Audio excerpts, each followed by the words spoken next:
Jérôme Lapérouse, c'est un plaisir, c'est un honneur d'être ici à l'Institut Lumière pour la présentation d'un film culte, Continental Circus, qui a eu à l'époque, en 1972, le prix Jean Vigo, et qui est un film expérimental, j'ai envie de dire, et qui nous renvoie dans ces années 70. Quelle a été votre inspiration à cette époque, vous qui aviez une vingtaine d'années? Mon inspiration, c'est-à-dire que j'ai eu la chance de commencer très jeune comme réalisateur. Quand j'avais 15-16 ans, j'ai fait des courts-métrages. Ensuite, je suis rentré comme réalisateur à la télévision avec Harris et Sédoui, qui sont les producteurs du Chagrin et la Pitié. Et j'ai beaucoup travaillé avec Harris et Sédoui et j'ai fait à l'époque 3 émissions. La première émission de rock à la télé, qui était Bouton Rouge. Donc on allait beaucoup en Angleterre, enfin on voyageait beaucoup. Et ensuite, je faisais Zoom aussi et 16 millions de jeunes. Et là, j'ai beaucoup tourné. Mais simultanément à ça, j'étais très intéressé par le sport automobile. J'ai fait un peu de Formule 3, j'étais à Magny-Cours, etc. Et puis cet univers des courses de moto me passionnait. Je trouvais que c'était extrêmement particulier. Cet univers me rappelle beaucoup Pylone de Faulkner, le livre de Faulkner, où il raconte comment des aviateurs, après la guerre, voulaient pas s'assimiler, rentrer dans la vie sociale classique et travailler, et faisaient des courses autour de Pylone. Voilà. Ça renvoie à ces années 70, qui étaient 60 et 70, en rupture un petit peu. Et les années 60-70, il faut resituer le contexte, c'est-à-dire qu'on était en pleine effervescence, quoi. C'était, je veux dire, le rock'n'roll, le swing in London. Moi, j'étais très branché musique, j'étais très branché vitesse. Donc, le rock, c'était quelque chose d'important pour moi. J'étais très proche à l'époque d'Eric Burdon des Animals ou de Pete Townshend des Who. Enfin, je veux dire que tous ces gens-là étaient mes amis. On faisait partie du même cercle. Et la moto était une chose très intéressante parce qu'en fait les gens qui faisaient le Continental Circus, bien sûr qu'il y avait d'un côté Giacomo Agostini qui est une espèce d'ange, d'archange comme ça, béni des dieux, incroyablement doué, fantastique pilote, en même temps avec une machine magnifique qui était la MV Agusta, donc pilote d'usine. Et puis j'avais en face avant il y avait aussi Michael Wood, il y avait Phil Reed, enfin il y avait plein d'autres fantastiques coureurs. Mais ce qui m'intéressait aussi, c'est comment ces coureurs privés, face aux pilotes d'usine, pouvaient courir. Et pourquoi est-ce qu'ils couraient, quoi? Cette obsession de courir chaque dimanche, de mettre sa vie en jeu, de rouler à 250 à l'heure dans une courbe, de la prendre de la façon la plus parfaite possible, de s'inscrire dans l'espace d'une façon extrêmement esthétique, et avec toujours cette punition, cette menace qui était de glisser sur une flaque d'huile, d'avoir la moto qui serre, le moteur qui serre, de tomber, de chuter, éventuellement de se tuer. Donc effectivement c'est un film à la fois sur la vitesse, sur la beauté de la vitesse, sur ces espèces de gens qui étaient vraiment en dehors. Je veux dire que c'est pas un hasard s'il y avait eu avant tous les événements 68 et puis la guerre au Vietnam et puis il se passait beaucoup de choses à ce moment-là. Les droits civiques pour les Afro-Américains. Enfin, je veux dire qu'il y avait tout un contexte. Et donc, il y avait le rock, bien sûr, la musique et la moto, quoi.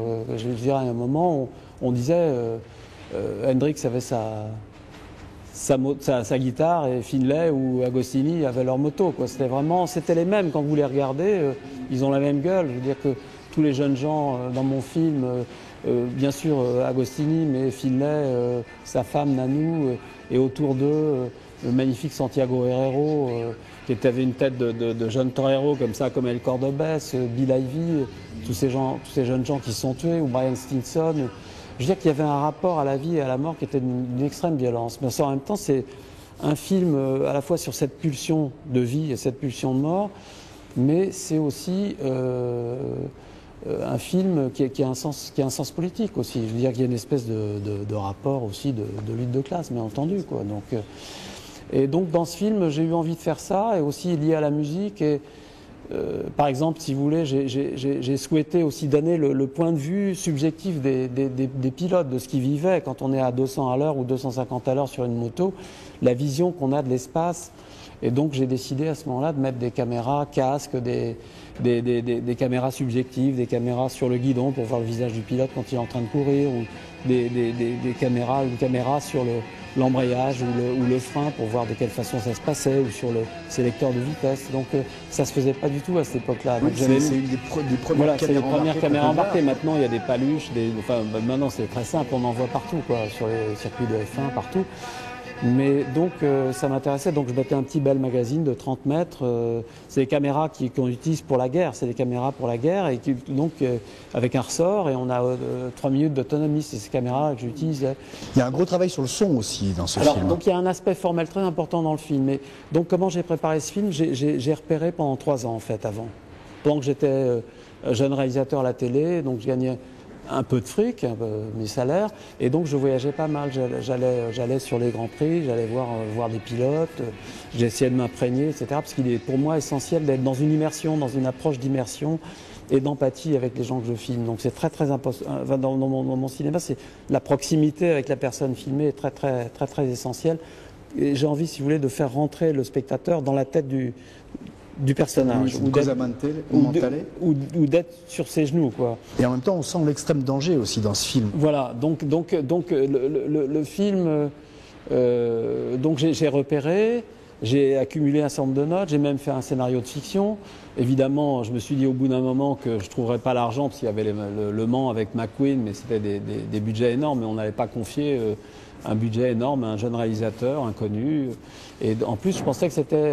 donc j'ai décidé de travailler avec les vrais gens, les gens réels, qui jouaient leur propre rôle. Et parce que je pensais aussi que faire une fiction, c'était aussi vider le sujet de sa substance.